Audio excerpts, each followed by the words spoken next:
cast iron, you got to use the darn thing, okay? So by that I mean, folks, when you first buy that cast iron, it's going to be kind of pitted. You need to take it home and clean it out real good, rinse it out, put it on the fire, and just start working it with a putty knife and what we call a chore boy. And as you start using it, cooking bacon and your fatty foods in it, my best advice is never use soapy water to clean it. Always just hot water. The reason being, the dish detergent and other things will pull that grease out of that pot that makes it such a good natural non-stick. So as you're using it, clean it out, rinse it out, put it back on the fire, and first of all, that's what will clean it and use it, heating it back up. Take your paper towels, wipe it out, rub a little grease in it, and wipe it out, pull it out, let it cool, and it'll suck all that grease back into the side, and it'll make a natural good non-stick. So what recipes y'all after tonight? Taters. The potatoes. Okay, it was kind of a good batch tonight. Well, folks, We're for all of them. you liked them all? Actually, our dad wants them. The potatoes, folks, what we do is we start with just really good bacon, and it's just what we go to Walmart or any good grocery store and get the ends and pieces. And the reason I like the ends and pieces is I feel like that has some of the best pork fat in it. Cube it up and cover that bottom of that Dutch oven, nice, about a good inch thick.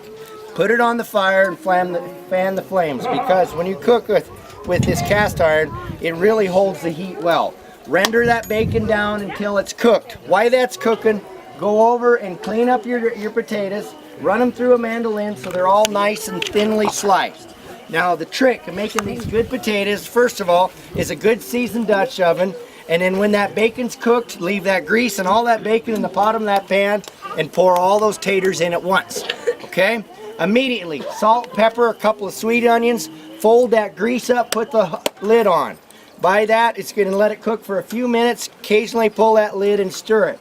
Now, when I say you're going to cook it real hot and fast, I can put 20 to 22 pounds of potatoes in this Dutch oven. I can cook it in 10 to 12 minutes. That's how fast I cook.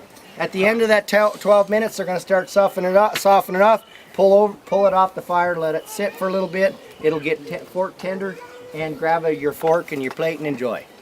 Any other recipes, folks? The beans. The beans. Okay, bean recipe, same thing. We're going to start out with the same cut of bacon, the ends and pieces. We're going to fill the bottom of that kettle.